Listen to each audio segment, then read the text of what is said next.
Hello! It's a great day to paint. Today I will explain how this painting was created. The canvas size is 8 by 8 inches. This painting is called Afternoon Trees, so I will use orange as a base color to add a warm tone. This ruler will make sure the horizon is leveled and not tightening on one side. I'm using a filbert brush. I use this brush because I need a big brush to quickly cover an area, but not too big that it will drip paint and create a mess on the table. The titanium white I'm using is a PBO acrylic. The blues are Marie's acrylic. I use different brands in a painting because I am exploring all of them and to find out which acrylic is great for landscape and other subjects. Let's draw the pathway next to a small waterway. I don't spend too much time in sketching because it will just be painted over and will not be seen when the painting is finished. I like painting the farthest trees and subjects first. The 3 lines in the middle are tree trunks. Branches and leaves will be added to them later. Let's paint the field in the distance. When painting fields and plains, make the closest to you darker and the farthest lighter to create an illusion of depth. If you look closely, you will see the orange appear on the thin layers of the dark color, and that will help add a warm tone and capture the time of day when the painting is completed. Let's add different brown colors to create variation and to suggest the presence of different types of soils and debris mixed in the mud. Include grays to suggest the presence of rocks on the soil.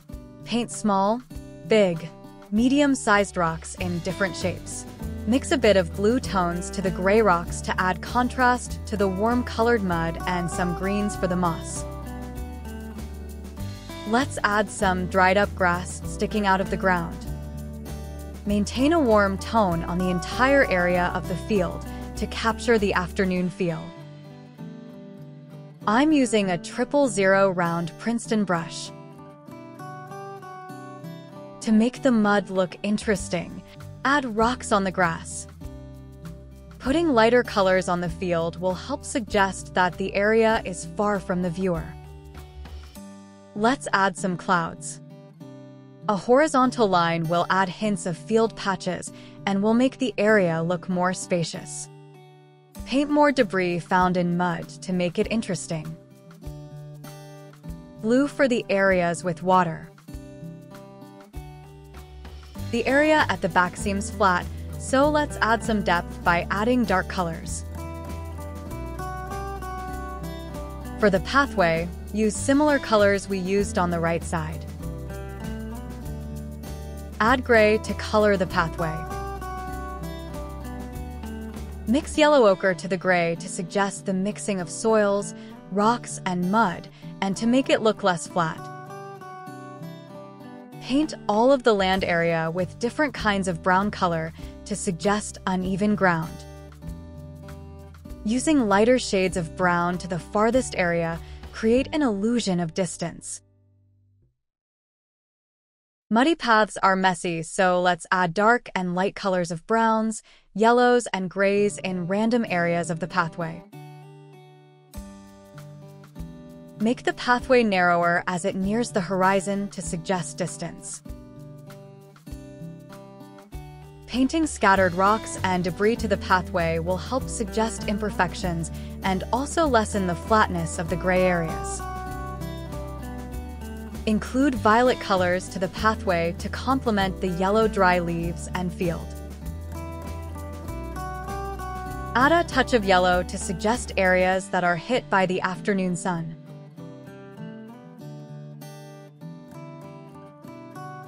Apply light yellow colors to the area near the horizon to make it appear far. Do the same to the areas hit by light. Let's paint the water.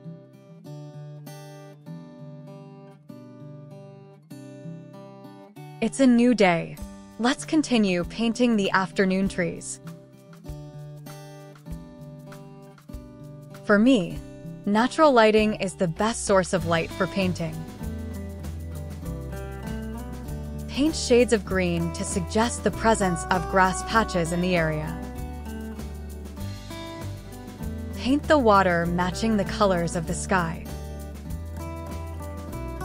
Create the reflection of the mud to the water and increase the darkness of some areas of the mud to define dents and sloping of the soil. Paint nearby trees using different shades of brown, orange, and yellow like the field. Include a bit of green to suggest variations of trees. Use white for the tree trunks. It's another fine day to finish this painting. Let's paint the leaves on the trees. Use all the colors on the paper plate to paint the leaves to create a sense of mass and depth. The trunk is a mix of gray and white. Hold your brush like an inkwell pen and draw the first branch. Let's put yellow to suggest areas of the trees hit by light. Mix a bit of orange and browns to the yellows to suggest volume and variation of the leaves. Add more yellow to increase the area hit by the afternoon light. Tap the brush loaded with paint lightly on the canvas. Draw a line of white mixed with a bit of yellow to some part of the trunks hit by light. Hold the brush like a pen or pencil and draw thin branches. I'm using a 000 Scrivo round brush. Let's apply shades of brown to the areas of the leaves not hit by the sunlight. Use similar colors to the tree next to it. The trees behind will be darker because the light is blocked by the first tree we painted. Paint these trees with more brown and orange and lessen the yellow. Let's make sure this area look a bit darker, so it will appear like it's getting less light than the first tree. It's helpful to hold the brush like a pen or pencil to make the hand stable when drawing fine lines. Draw branches in different thickness and make them look different from one another. These branches will not be directly hit by the afternoon sun, so the branches will not be white. Mix brown and white for these branches. Add shades of brown and gray to this tree to make it look a bit different from the other trees.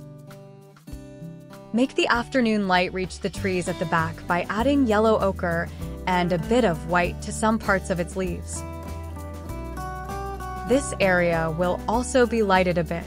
We will be using a lighter shade of brown and reddish brown for vibrance. Paint light shades of yellow to areas you feel needing highlights. Retouch areas that look incomplete. Add more light to the back area to make it appear far. Paint clouds with similar colors like the clouds on the right. Now let's paint the final area of this painting. It's not yet complete, but for me, this painting is looking like an afternoon scene. Using the same colors on the trees, paint the trees upside down to create its reflection on the water. Include hints of branches to the reflection. You can be as detailed as possible on the reflection, or just hints if the water is not calm. Let's add fallen leaves, dirt, soil, and rocks to the side of banks. Match the color of the sky to the water. This painting is almost complete. It just needs polishing and detail. Finally, let's add floating leaves and debris to the water.